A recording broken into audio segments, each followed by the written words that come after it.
वेदों में सूर्य देव को जगत की आत्मा कहा गया है। शायद यही वजह है कि वैदिक काल से ही सूर्य की पूजा आराधना की जा रही है।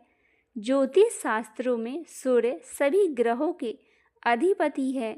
यदि सच्चे मन से और श्रद्धा से सूर्य देव की पूजा की जाए तो वह जातक का जीवन सुख संपदा से भर देते हैं।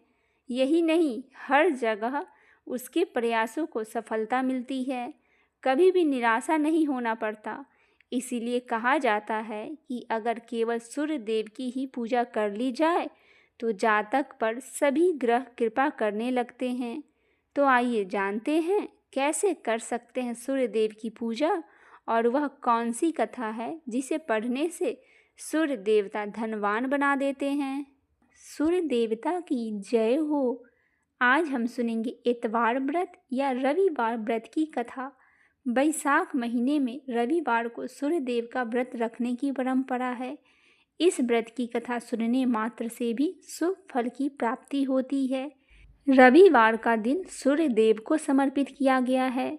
शास्त्रों के अनुसार 9 ग्रह में सूर्य देव को राजा माना गया है, जिनकी साधना आराधना करने से कुंडली के सभी दोष दूर हो जाते हैं। कुंडली में सूर्य यदि मजबूत अवस्था में हो तो व्यक्ति को समाज में खूब मान सम्मान और सुख समृद्धि मिलती है। रविवार के दिन सूर्य देव की कृपा पाने के लिए सबसे उत्तम दिन माना गया है। इस दिन उनके मंत्रों का जाप और सूर्योदय के समय अर्घ देना चाहिए। सूर्य प्रत्यक्ष देवता है, जिनका दर्शन पृथ्वी पर कहीं भी रहते हुए किया जा सकता है। सूर्य देव अपने भक्तों के सभी कष्टों को दूर करने वाले हैं। तो आइए जानते हैं रविवार या इतवार व्रत की कथा के बारे में। रविवार का दिन सूर्य देव को समर्पित है। ज्योतिष शास्त्र के अनुसार 9 ग्रहों में सूर्य देव को राजा माना गया है, जिनकी साधना और आराधना करने से कुंडली के सभी दोष दूर हो जाते हैं। कुंडली में सूर्य यदि मजबूत होता है तो व्यक्ति को समाज में खूब मान सम्मान सुख समृद्धि मिलती है। आइए सुनते हैं रविवार या इतवार व्रत की कथा। रविवार के व्रत की तरह ही इस व्रत की कथा भी रोचक है। प्राचीन काल में एक नगर में एक वृद्धा रहती थी। उनका नियम था कि वह हर रविवार को घर आंगन गोबर से लीपकर भोजन तैयार करती और सूर्य देव को भोग लगाकर ही भोजन करती थी। ऐसा व्रत करने से उसका घर अनेक प्रकार के धन धान्य से पूर्ण था। श्री हरि की कृपा से घर में किसी भी प्रकार का विघ्न या दुख नहीं था। सब प्रकार से घर में आनंद रहता था। इस तरह कुछ दिन बीत जाने पर उसकी एक पड़ोसन, जिसकी गौ का गोबर वह वृद्धा लाया करती थी, विचार करने लगी कि यह वृद्धा सर्वदा मेरी गौ का गोबर ले जाती है, इसीलिए अपनी गौ को घर के भीतर बांधने लगी। वृद्धा को गोबर न मिलने से रविवार के दिन अपने घर को न लीप सकी, इसीलिए उसने ना तो भोजन बनाया और ना ही भगवान को भोग लगाया तथा स्वयं भी भोजन नहीं किया। इस प्रकार उसने निराहार व्रत किया। रात्रि हो गई और भूखी ही सो गई। रात्रि में भगवान ने उसे स्वप्न दिया और भोजन न बनाने और भोग न लगाने का कारण पूछा। वृद्धा ने गोबर न मिलने का कारण सुनाया। तब भगवान ने कहा कि माता, हम तुमको ऐसी गौ देते हैं जिससे सभी इच्छाएं पूर्ण होती है, क्योंकि तुम हमेशा रविवार को गौ के गोबर से लीपकर भोजन बनाकर मेरा भोग लगाकर खुद भोजन करती हो। इससे मैं खुश होकर तुमको वरदान देता हूँ कि निर्धन को धन और बांझ स्त्रियों को पुत्र देकर दुखों को दूर करता हूँ तथा अंत समय में मोक्ष देता हूँ। स्वप्न में ऐसा वरदान देकर भगवान तो अंतर ध्यान हो गए और वृद्धा की आंख खुली तो वह देखती है कि आंगन में एक अति सुंदर गौ और बछड़ा बंधे हुए है। वह गाय और बछड़े को देखकर अति प्रसन्न हुई और उसको घर के बाहर बांध दिया और वहीं खाने को चारा डाल दिया। जब उसकी पड़ोसन वृद्धा के घर के बाहर एक अति सुंदर गौ और बछड़े को देखा तो द्वेष के कारण उसका हृदय जल उठा और उसने देखा कि गाय ने सोने का गोबर किया है, तो वह उस गाय का गोबर ले आई और अपने गाय के गोबर उसकी जगह रख गई। वह नित्य प्रतिदिन ऐसा ही करती रही और सीधी साधी वृद्धा को इसकी खबर ही नहीं लगी। तब सर्वव्यापी ईश्वर ने सोचा कि चालाक पड़ोसन के कर्म से वृद्धा ठगी जा रही है, तो ईश्वर ने संध्या के समय अपनी माया से बड़े जोर की आंधी चला दी। वृद्धा ने आंधी के भय से अपने गौ को भीतर बांध लिया। प्रातःकाल जब वृद्धा ने देखा कि गौ ने सोने का गोबर दिया तो उसके आश्चर्य की सीमा न रही।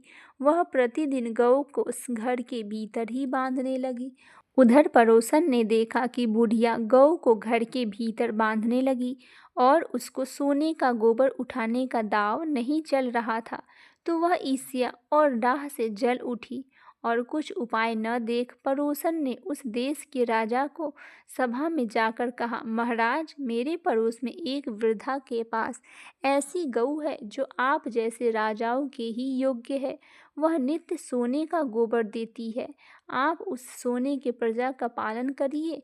वह वृद्धा इतने उम्र में सोने का क्या करेगी। राजा ने यह बात सुनकर अपनी दूतों को वृद्धा के घर से गऊ लाने की आज्ञा दी। वृद्धा प्रातः ईश्वर का भोग लगा भोजन ग्रहण करने जा रही थी कि राजा के कर्मचारी गऊ खोल कर ले गए। वृद्धा काफी रोई चिल्लाई, किंतु कर्मचारियों के समक्ष कोई क्या कहता। उस दिन वृद्धा गऊ के वियोग में भोजन न खा सकी और रात भर रो रो कर ईश्वर से गऊ को पुनः पाने के लिए प्रार्थना करती रही। उधर राजा गऊ को देखकर बहुत प्रसन्न हुआ, लेकिन सुबह जैसे ही वह उठा सारा महल गोबर से भरा दिखाई देने लगा। राजा यह सब देखकर घबरा गया। भगवान ने रात्रि में राजा को स्वप्न में कहा कि हे राजा, गाय वृद्धा को लौटाने में ही तेरा भला है। उसके रविवार के व्रत से प्रसन्न होकर मैंने उसे गाय दी थी। प्रातः होते ही राजा ने वृद्धा को बुलाकर बहुत से धन के साथ सम्मान सहित गऊ बछड़ा लौटा दिया। उसकी पड़ोसन को बुलाकर उचित दंड दिया। इतना करने के बाद राजा के महल से गंदगी दूर हुई। उसी दिन से राजा नगर वासियों के आदेश दिया कि राज्य की तथा अपनी समस्त मनोकामनाओं को पूर्ति के लिए रविवार का व्रत रखा करो। व्रत करने से नगर के लोग सुखी जीवन व्यतीत करने लगे। कोई भी बीमारी तथा प्राकृतिक का प्रकोप उस नगर पर नहीं होता था। सारी प्रजा सुखी से रहने लगी।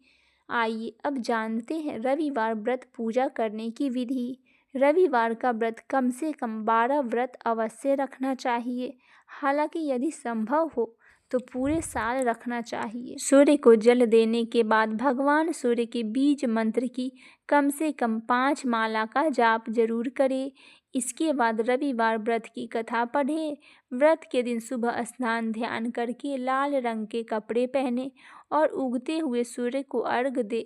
इस दिन केवल गेहूं की रोटी या गेहूं का दलिया और गुड़ का सेवन करें।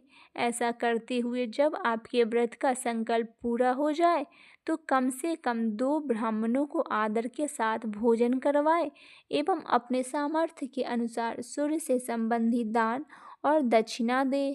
इतवार व्रत या रविवार के व्रत करने से मनुष्य को मोक्ष की प्राप्ति होती है। इस व्रत के करने से स्त्रियों को बाझपन दूर होता है। इससे सभी पापों का नाश होता है। इससे मनुष्य को धन, यश, मान, सम्मान तथा औराग्य की प्राप्ति होती है। बोलिए सूर्य भगवान की जय। आशा करती हूँ मेरी ये छोटी सी प्रस्तुति, ये कथा आपको पसंद आई होगी। पसंद आए तो चैनल को सब्सक्राइब, वीडियो को लाइक और शेयर जरूर करें और कमेंट में ओम सूर्याय नमः अवश्य लिखें। सूर्य देवता की जय हो।